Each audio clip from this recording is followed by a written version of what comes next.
everyone. Okay, I think we're good to get going. So thank you everyone for joining us in the room here today. We've got some colleagues from GE and some people from our department here. And online at the moment we've got about 25 people, including some from colleagues in urology and oncology, and obviously others from the radiology department. So thank you all for joining us. It's my pleasure to introduce Tyler Seibert. So Tyler is a radiation oncologist. He works at University of California in San Diego. So on the clinical side, he works with prostate tumors and brain tumors, and he also leads a translational research group, particularly looking at MR techniques, quantitative MR techniques, and also as a second side of that, he looks at genetics. So obviously for today, for our interests, particularly he's concentrating on his work with quantitative MRI. And for my interest in particular as well, he's centering on prostate cancer. So this is the title of the talk, Quantitative MRI for Prostate Cancer Detection and Monitoring. Hopefully we'll have maybe 5 to 10 minutes towards the end for questions. So please, people online, put in questions in the chat. And obviously people in the room, it's going to be easy for us to identify your questions as well. But thank you very much for joining. Hand you over to Tyler. Thanks. All right. Can you, oh, you can see over there the mouse? Thank you so much, Tristan, and everybody for coming. It's my pleasure. Glad to be presenting and glad to be here in Cambridge. See if I can get this to go forward. Here we go. Okay, disclosures. And just a reminder, I know this is somewhat of a mixed audience. I apologize to those who find this all very routine, but I won't spend much time on it. Prostate cancer, I think this is similar in the United Kingdom, is the most common cancer in the US among men and the #2 cause of cancer death among men in the United States. Some anatomy here on the side I won't go over, but just to frame the problem here that we're trying to solve, the early detection of prostate cancer, because it's a common cause of death, you'd like to find it early and treat it. We have many options for treating prostate cancer, so an early detection sounds like a good idea. There is screening with a prostate-specific antigen test, a PSA test, but there have been some large trials to evaluate that as a possibility. It has been adopted in some places, but they have lots of false positives, which lead to unnecessary biopsies, and also an overdiagnosis of harmless disease, which leads to overtreatment. So guidelines at this point vary. I know NHS does not have a comprehensive screening program for prostate cancer at this point. Neither does the United States. Guidelines are for no universal screening, but at least in our country, it's individualized decision-making, generally based on family history and race, ethnicity. Those are the 2 risk factors that you would consider in deciding whether an individual man should have prostate cancer screening, in addition to overall health and life expectancy. So a little bit of a detour. Tristan mentioned that we do some genetics work. So I'm going to just, because we're trying to frame this problem, what are we trying to do in the greater clinical context? Here's a paper that we published a few years back looking at, this is our first paper on polygenic hazard score to guide screening decisions for aggressive prostate cancer. And it was done in collaboration with a large consortium and a lot of people actually from the UK, some from Cambridge. Here are some of my main partners in this research. And looking at targeted screening, that's the value proposition. What if you can identify who are the men who are at most risk of prostate cancer and aggressive prostate cancer, or even prostate cancer death? Those would be the ones that would be most likely to benefit from an early detection strategy. So we have a polygenic hazard score, which uses many common variants across the genome. This is different from rare variants, so different from like a BRCA1 or 2 mutation. These are common variants that really are all over the genome, have small effect sizes, but if you add them up, then you can get a score that's useful for pretty much any person. Predictive of age at diagnosis of prostate cancer, so that's how it was developed. And it was developed using data from the Practical Consortium, which is an international consortium of people interested in prostate cancer genetics. Roz Eels is the director. She's in London. And we validated it using data from the UK Protect clinical trial. And these are the PIs of that study, which is linked also to the CAP screening study of prostate cancer, also conducted here in the UK. And we've then, from that first paper, we've done a few iterations where we've advanced the score, optimized it further. So this is our latest iteration. It has 290 variants. And if you look at, this is actually UK data. So the gray is the population average for the United Kingdom for prostate cancer by age at the bottom. And then this is cumulative incidence. So you can see that it's an exponential incidence curve. Prostate cancer, as you get older, the risk goes up quite considerably.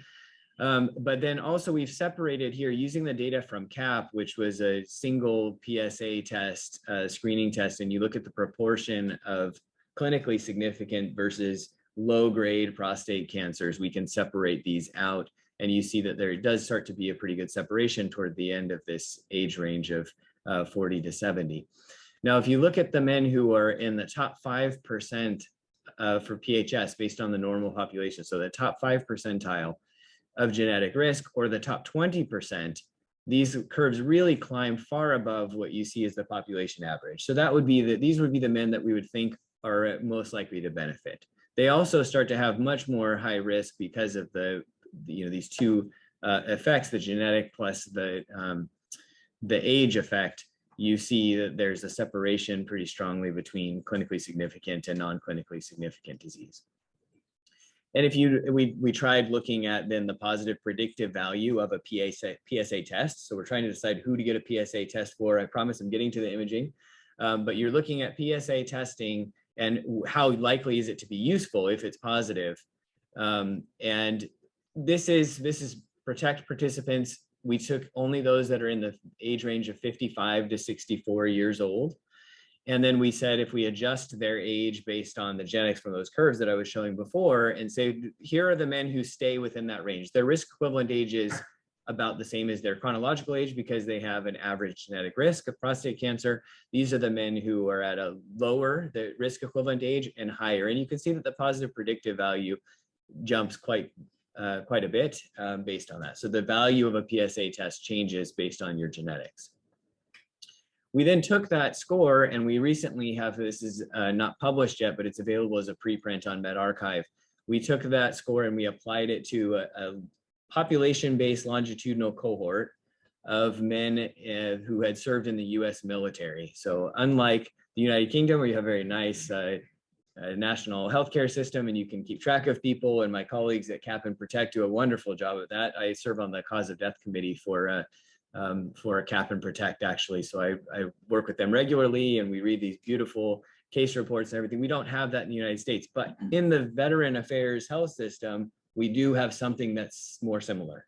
And so they have a nice longitudinal cohort of, it's supposed to be getting to 1 million. They're not at 1 million. We had for this study about 600,000 men. We only use men, obviously, for this. And we applied the score to them. And now we can look at cumulative incidence. It's not just projected like I was showing before and using the hazard ratios, but showing what actually happened based on their genetic percentile or their PHS percentile.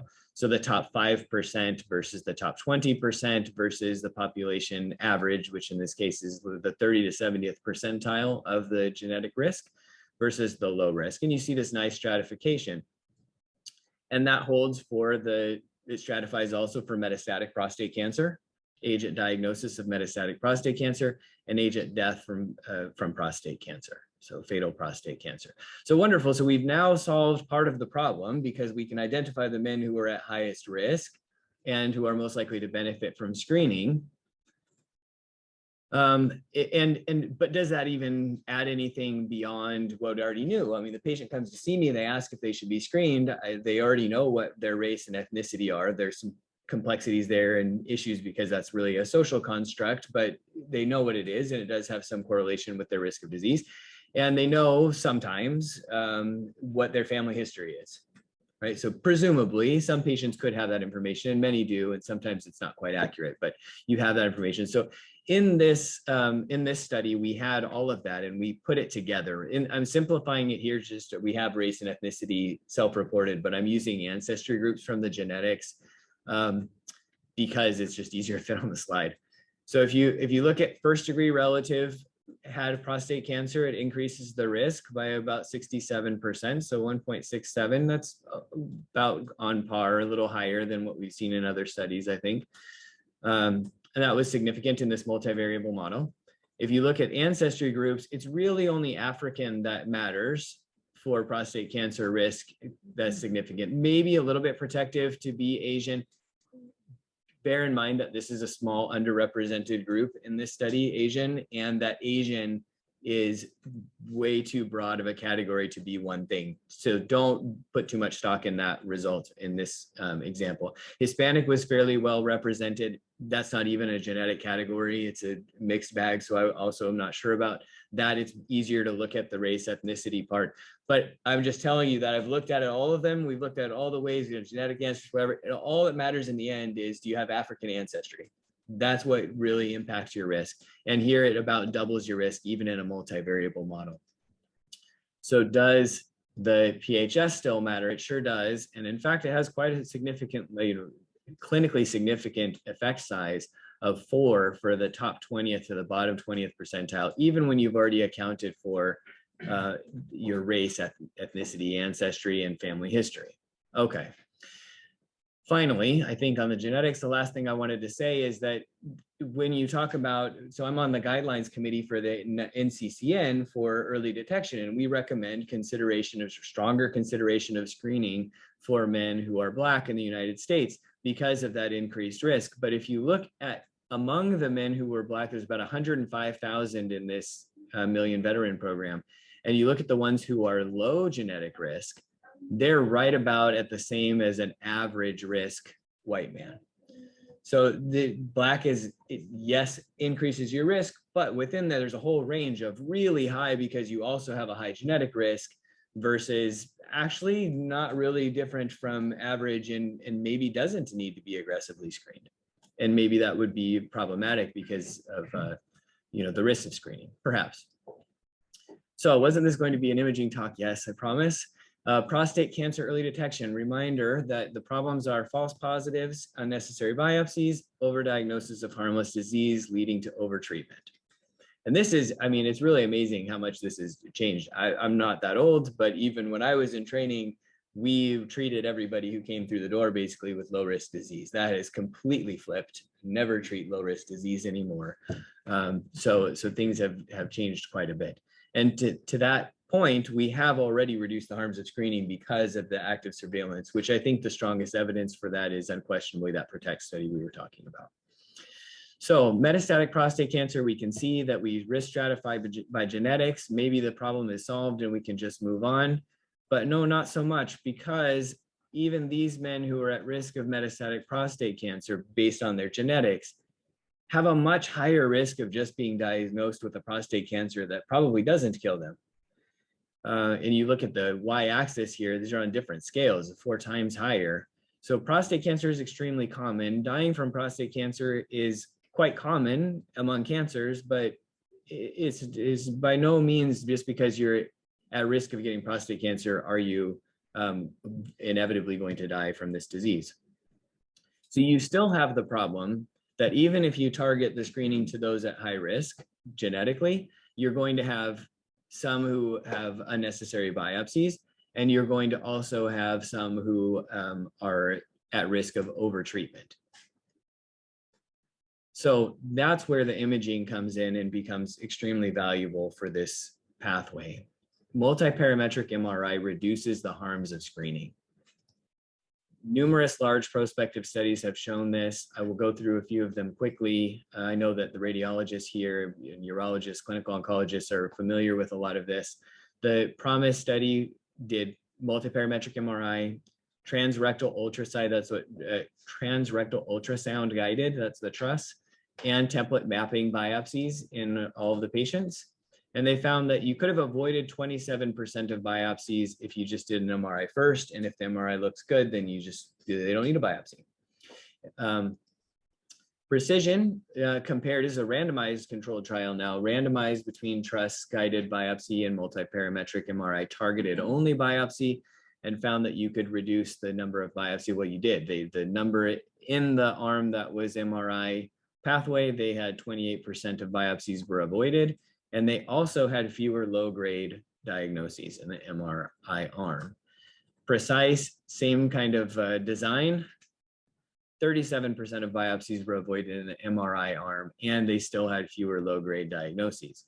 And then the Stockholm 3 MRI trial, this one's different than the others in that it was a screening trial. It was embedded within a screening trial. So the population is lower risk on average than the others. And because of that, they were also doing biparametric MRI, so no contrast. And they still found 36% of biopsies were avoided and fewer low-grade diagnoses. So all of this together, the point is MRI is an extremely powerful tool for reducing the harms of prostate cancer screening, which from my perspective means that it's allowing us to do screening, because we get a lot of pushback on screening because of all of these harms. But if we can mitigate those harms, it gives us the permission, the ability to do the screening. And as a radiation oncologist, I'm unfortunately seeing the sad side of not screening often. I mean, it's literally every day that patients are coming in and saying, I wish somebody had screened me and found it earlier, because I might not have had to be in this situation facing this treatment and this prognosis. And they're right. At the population level, we're trying to balance their risk of the disease with the risk of all of the men who might have had some harm. So we've made a lot of strides, both with the active surveillance and then now with MRI. There are caveats though. Highly variable results with MRI, even with standardized reporting. So really nice work has been done to develop this PI-RADS and disseminate that information, make it available to radiologists all over the world, but the results are still very highly variable, and this is a nice study. This is 26 institutions published in Radiology in 2020, 26 institutions. I can't remember if there were any outside of the United States. There are definitely a lot in the United States, including some major academic medical centers. And they're looking here at the positive predictive value if you call a PI-RADS 3 or higher as positive, which is what we normally do. And the positive predictive value was about 35%, but you look at institutions, each dot is an institution. It could be anywhere between like 20% and 70%, humongous range and large variation even within institutions. So where a man is going to get his MRI matters, who is reading the MRI matters, and the patients have no idea. Honestly, I mean, I don't even really know. I have some sense in my own practice area, my region in Southern California, where the good centers are and where the not good are. And I know some radiologists who I particularly trust, but that's a very subjective thing that I've acquired over time. So it's impossible, literally impossible. Plus patients in the United States, they go where their insurance tells them to go if they have insurance. So there's no controlling this. This is a mystery behind the scenes. And I think it undermines the confidence also in the referring urologist, which may explain why a lot of the urologists aren't using MRI still in the United States. If you use a stricter threshold of a PI-RADS 4 or higher, you move everybody over, but the variation remains severe. So highly variable results, even with standardized reporting. And this leads to an important healthcare disparities issue, because if not everybody's getting high quality MRI, there have been studies that have shown, I'm not going to go into them in detail, but it's what you already would expect. If there's high quality MRI, but only some people get it, who gets it? Wealthier people, more likely to be white men, more likely to live in nice areas, definitely not in rural areas, right? And we already know that, I just showed you that Black men are the most likely to get prostate cancer, but they're the least likely to benefit from MRI. So it's the population we're recommending you screen, and yet we're not offering the reduction in harm that we need to offer. Performance is also not as good in the transition zone, which is about 20 to 30% of cancer. So even with expert readers, just not as good as it is in the peripheral zone. And there's no reliable quantitative biomarker that you would have analogous to the SUV max we have with PET, which at least levels the playing field a little bit. So where do we go next? That's what we want. We want to develop a quantitative MRI biomarker that increases the reliability and accuracy. So this is this is not new to the radiologist in the room for sure, but we can do diffusion MRI. Diffusion MRI is the most important part of multi-parametric MRI. We can weight these MRI scans to measure how the water molecules are moving, and that gives us a non-invasive peek into the microscopic tissue structure. So you can derive an apparent diffusion coefficient, or ADC, and that's based on how water is moving or diffusing, in the tissue. And that's assuming a Gaussian distribution. It's diffusing in every direction the same, just like if you dropped a drop of ink into a still glass of water. But there are problems with that. It's not very reliable. And as Tristan or Dr. Barrett just mentioned in his talk earlier today, this is it's not used quantitatively because it's unreliable. It's used qualitatively and quite useful that way. But some of the limitations are not unexpected, because we know that in the tissues, you don't have a normal Gaussian distribution of diffusion. You have some water molecules. If these little dots are the water molecules over time spreading out, here they have to go around the cells. So the extracellular water molecules have to go around this stuff, and there's protein in there and everything. So this is hindered fluid.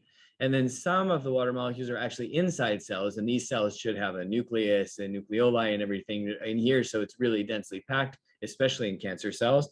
And so this is highly restricted intracellular water. And that is important to remember, because each of these is going to have a different diffusion characteristic. And the one we care about is arguably the one that's most related to the cancer. But if you use just ADC, you've mixed all of these together and you get some of them, but you don't know how it breaks down.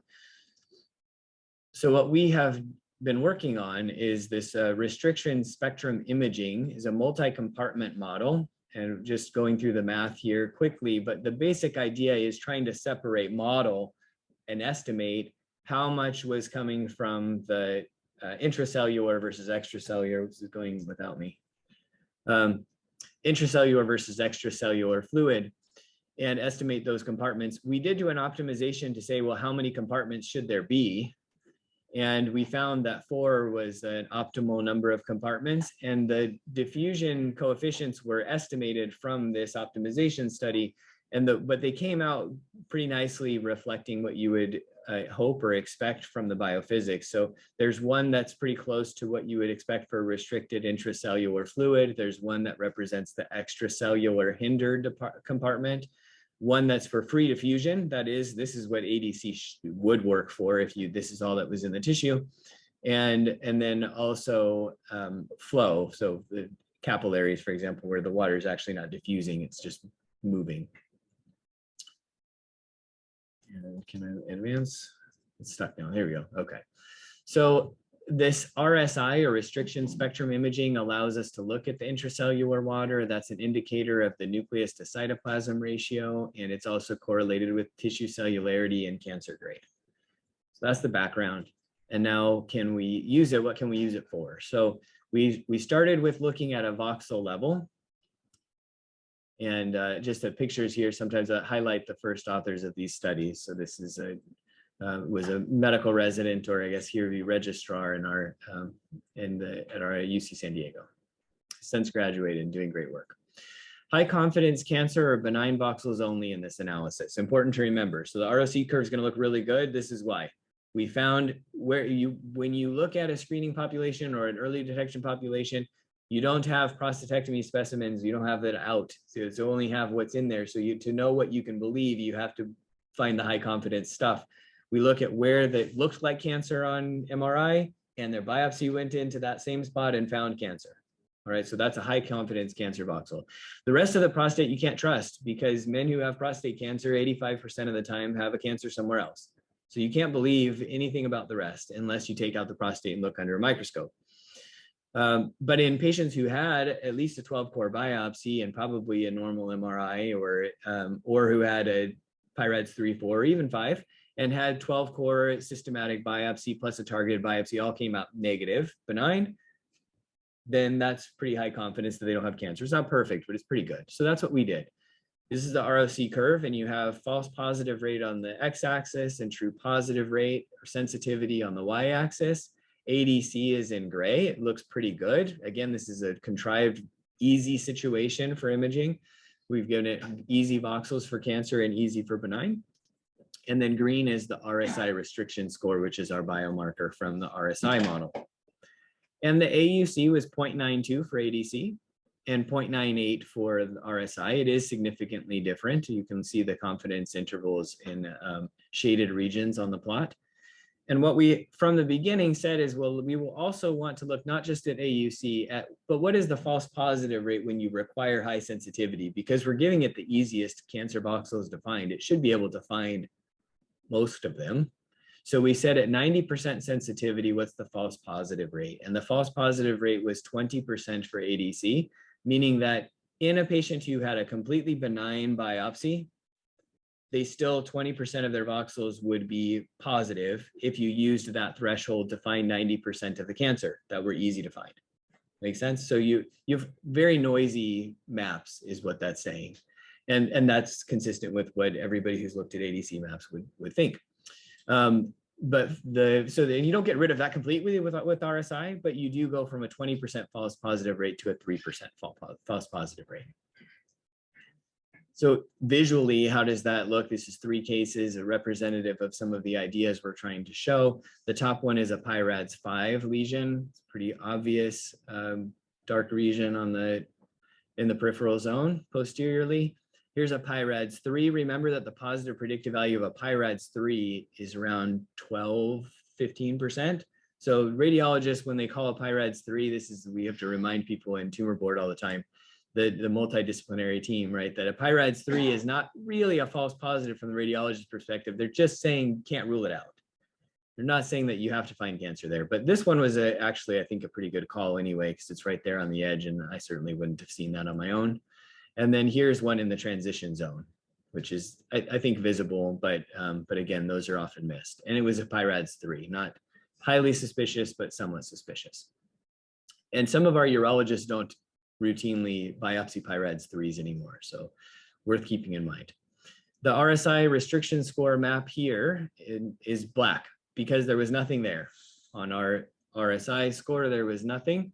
And this patient was biopsied on 2 occasions systematically and targeted, and there was no cancer. It's benign, not even Gleason 3+3. Then this PI-RADS 3 lesion that was just hard to find, it shows up quite nicely on the RSI map, and then again overlaid on the far column on the T2 weighted. And that was a 3+4 with extracapsular extension on prostatectomy. And here's the transition zone lesion, which is just, I think, a lot easier to see. And that was a Gleason 4+3+5, which in today's schema would be a 4+5. So not something you want to miss. That's a highly aggressive tumor. So we take that same concept and we go to the patient level. And the patient level, now we're looking at, do we find grade group 2 or higher? So clinically significant only. If it counts as a grade group 1, we count that as a negative, just as if it were benign. So what's the most important function of multiparametric MRI? I would say it's biopsy versus no biopsy. That's the most important question it helps us with.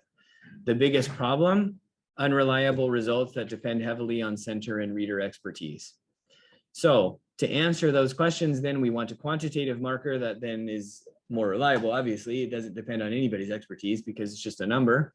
And can we use that number without drawing lesion ROI? So if I didn't have an expert radiologist, because many of my patients actually, when they get a prostate MRI, it's read by a generalist because they're out in the community. In the university setting, it's completely the opposite, but many patients are being seen outside of the university for their initial workup. So they come in with honestly, variable quality MRI, variable quality reads. And so you don't know if you can trust those lesion ROIs because they may not be the ideal. So we're going to look in the whole prostate, and we're just going to say, what was the maximum RSI restriction score found in the entire prostate? Everybody can find the prostate, so that's no problem. And then what is the minimum ADC? That would be the equivalent with ADC, which if you're using it quantitatively, that's the clinical standard now, but not how it's normally used. And then we'll, for comparison, also just as a reference, look at what was the PI-RADS score that was called for that prostate and see how the performance is for the ROC curve. And that's what these are here. Allison is a medical student, I think going into radiation oncology, working in my lab. And you see ADC here is in gray, and it's right at the diagonal, 0.5. That means it's completely useless for this question. I'm not saying ADC is completely useless, but for a quantitative marker within the whole prostate, just as a single number, it won't work. PI-RADS works really well. You know, here's a PI-RADS 5, so this is the dotted line, and the only thresholds you can have on the ROC curve are 5, 4, 3. 2s you can pretty much ignore because we hardly biopsy any of them. There's only a handful in this. So I only included in this analysis patients who had had a biopsy so that we knew what the outcome was. The PI-RADS 1s and 2s don't get biopsied. And so PI-RADS would look perfect for those, but we don't, you know, we know it's not, but we wouldn't know how to differentiate. So that's where we left it. And the RSI restriction score using a single voxel from a 2-minute scan and a quantitative marker was on par with PI-RADS, multi-parametric MRI read by expert radiologists at our university. So honestly, much better than I was expecting. Exciting, needs to be explored further, but this is with 151 patients from UC San Diego who had this MRI. If you combine the two, the RSI, and this is a pretty simple combination, we haven't tried to optimize it in any way, but if you just take the ROC curves from each PI-RADS 3, 4, and 5, and then concatenate it with these, you end up with a statistically significant improvement over either PI-RADS or RSI alone. Put the radiologist, give them a better tool. And we didn't do this process, we didn't give it to them in real time. Though there is an FDA cleared version of RSI, it's a little different than the one that I'm using here. And they did have access to it in real time and used it clinically because that is FDA cleared and part of our standard practice. So even still, the biomarker was helping them beyond qualitative use of the same kind of technology. We're stuck. There we go. In the peripheral zone as a subset, it looks about the same, actually a little better. Everything goes up, PI-RADS is better, and so is RSI. And the transition zone is what we care about. Actually, RSI by itself was outperforming PI-RADS in this. Take it with a grain of salt. 37 patients in this subset analysis. Only, I think it wasn't even 10 that actually had clinically significant prostate cancer, which is why it's very boxy in the ROC curve. But it is promising, at least encouraging. It makes us want to continue to investigate, which we will do. So summary for RSI for detection of prostate cancer. Multi-compartment RSI model explains tissue microstructure better than single compartment ADC. The quantitative classification is improved at the patient level and the voxel level. And it's just 2 or 3 minutes of scan time. And there's no reason why this couldn't just be used to replace the standard diffusion scan. You could still get your high B-value DWI and your standard ADC from that same acquisition. So next steps would be whole mount histopathology validation and optimization. There's a sample bias there toward people who go to surgery, but you can then do some voxel-wise analyses that are a little bit more rigorous. And we have a program underway looking at that now at UCSD. And then cross-institution, cross-platform performance and calibration, for which we're building a quantitative MRI consortium doing this. And I'm pleased to say that we've already collected pilot data here at Cambridge. We also have data from several other institutions and probably are adding a couple of more that we're in discussion with now. And then also we want to do a prospective trial to test the actual clinical impact in real time. We're partnering with the GE healthcare team, who when I signed up to come for this talk, didn't know they would be here in the room, but here they are. And we're excited to work with them on that. Oh, this slide got repeated, I'm sorry. Okay, so other clinical applications would be a whole body MRI for staging, perhaps, treatment response assessment I'm very interested in, and radiation therapy planning because that's what I do clinically. So whole body MRI, just a couple of examples. We have a research protocol. We've collected these data on some patients. This is a patient of mine who had a bone scan. PSMA was not available when we were collecting this data in San Diego, but we had bone scans and CT per the standard, and this was called as probably not cancer, but worth looking at. This one lesion, solitary lesion for this patient with prostate cancer. We did the whole body RSI, and unfortunately, the patient had numerous metastases, including up at his sternum. And that was biopsy proven or confirmed. Here's another patient referred to me for radiation treatment for localized disease. PSA was pretty high. I enrolled him on this study, and he had a solitary lesion in the pubic ramus, and that was biopsy confirmed. And had we not had this, we would have just treated his prostate, and then he would have inevitably had a failure in that spot. But because we knew about it, I also treated that with SBRT.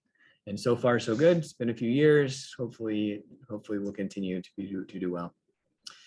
RSI approach for whole body diffusion MRI is similar to the prostate, and actually the model comes out pretty similarly. What's different is you have a lot more possibilities of false positives. You have a lot more tissue types.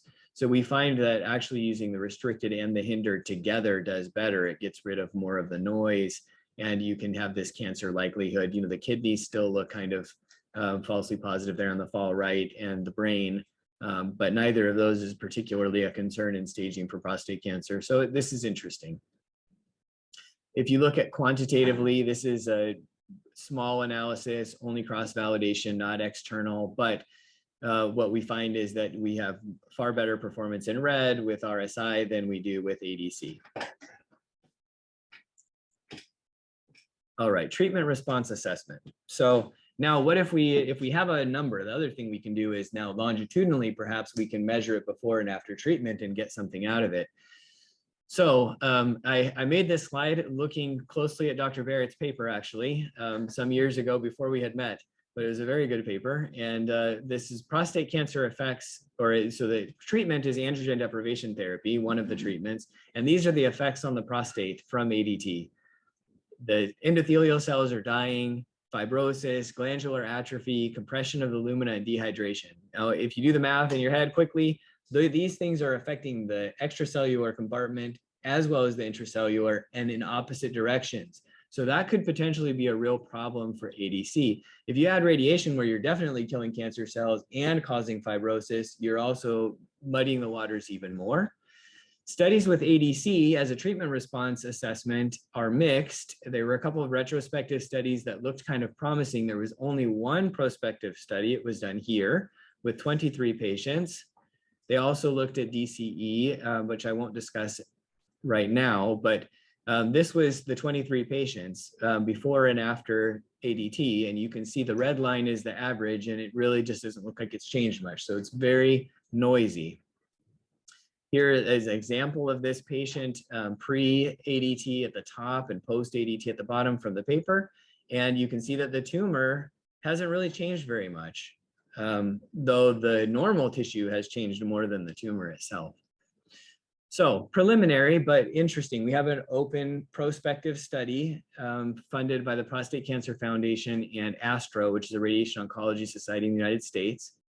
We've done 24 patients so far, pre and post. They're getting ADT and radiation.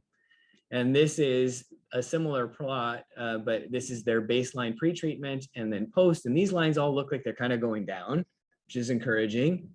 We're following them for at least 5 years so we can see who has biochemical recurrence, and then we can go back and find out if this was useful. And then the other part of this is interesting is that, so this is the change from pre to post, which you would hope would be negative, and it is. So they're all below 0, except one. I'm not sure what happened. This is plotted kind of funny, but anyway, most are below 0. And the red line is the repeatability coefficient, which we calculated by doing test-retest on these patients before treatment. So we're seeing a change that is beyond the test-retest variation in more than half of the patients. So we're excited. We'll see what it means, but it does look like we have at least a signal. And then qualitatively, here was the image from that paper, and this is what we're seeing pre-treatment on the left for 2 patients and post-treatment on the right. And the patients keep asking me, did it work? Did it work? Did it work? I say, well, I don't know, but I do know it looks better than it did before we started. So whether that means that you're cured or not, we won't be able to say until the study is done and maybe some work after that, but it does look at least worth pursuing. Radiation treatment planning, I will go through quickly. This phase 3 trial that came out, I don't know if everybody would be aware, it came out in 2020 toward the end of the year. phase 3 randomized trial. They looked at, when we treat prostate cancer with radiation, we treat the whole prostate because we don't know what the full extent of the disease is, right? But this trial, they said, well, what if you treat the whole prostate, but you give a bonus dose to just where the MRI lesion is? Because you know that's the worst of the cancer. So what if you give that extra? But they do it in an interesting way. So I'll show you. They did, this is 571 men undergoing radiotherapy. It was designed as a superiority trial. So it's, do you actually get a better control of the cancer biochemically, which is the PSA response. And they did either a 77 gray in 35 fraction would be as a standard dose. And then otherwise a focal boost to treat the whole gland still to 77, but they go up to 95 in the same number of fractions to the tumor, with the rule that you can only go as high as you can get to without violating normal tissue constraints. So you can't, you have to protect the bladder and the rectum, for example. Excuse me. And what they found was, actually, this is quite remarkable. The focal boost group in red had improved tumor control. And even though some of these patients didn't even get a boost, right? Only some of them could get a boost. You've diluted the effect by some of them, their tumor was right next to their bladder and then, or next to their rectum, you couldn't really go much higher. So they got a partial boost, but there was an improvement and that was statistically significant and it depended on your dose. Again, there we go. And this is the most amazing part. No increase in GU toxicity or GI toxicity. And I cannot think of any other example in oncology where we escalate treatment, get a benefit from that escalation, but do not cause extra toxicity. Always we cause extra toxicity. So this is fantastic. There's got to be some catch, right? And the catch is you can't aim at what you can't see. And we've just been talking about how radiologists vary in their ability to detect prostate cancer. We're not radiologists. We're not trained to do it at all. In fact, most of us were never shown a prostate MRI, even in training, right? So this is something that we need to learn to reliably identify these boost targets. And we had this thought that, well, if this is what we're used to looking at, or this is what people give us now is this T2 and an ADC map that's kind of hard for us to see, what if we give them something that's a little color coded?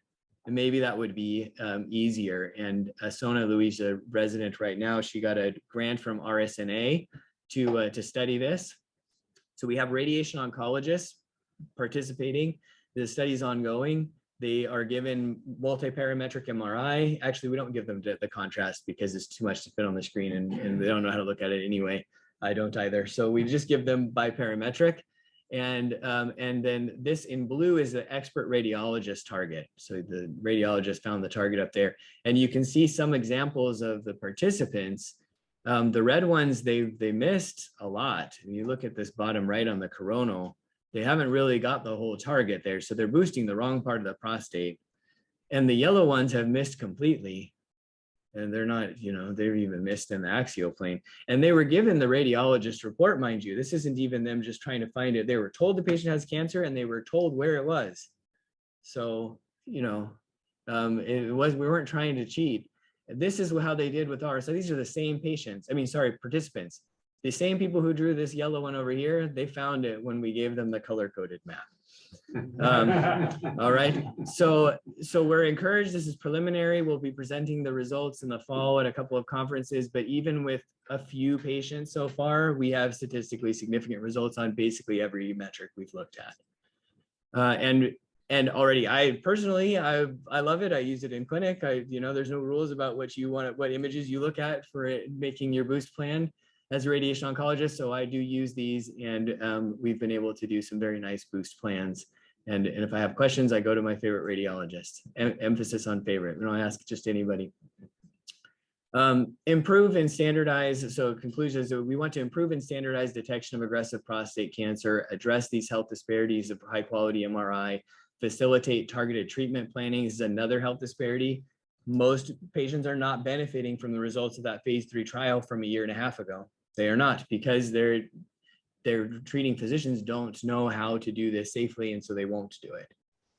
Under investigation and future directions would be treatment response assessment. We're trying that. Active surveillance, which is something that I would really like to do with you here at Cambridge. Whole body imaging, I talked about. other cancers we've studied and have published on. Also looking at more complex models, including other compartments and a T2 effect, which we're working on, and integrating with clinical and genomic factors, including that polygenic hazard score I told you about. And where you go, oops. This acknowledge our funders and collaborators and funders, donors, and participants. And then also just a little plug for anybody who might be graduating and ready to look for a new place. We are hiring, especially postdocs. So thank you very much for your attention. I'd be happy to take questions.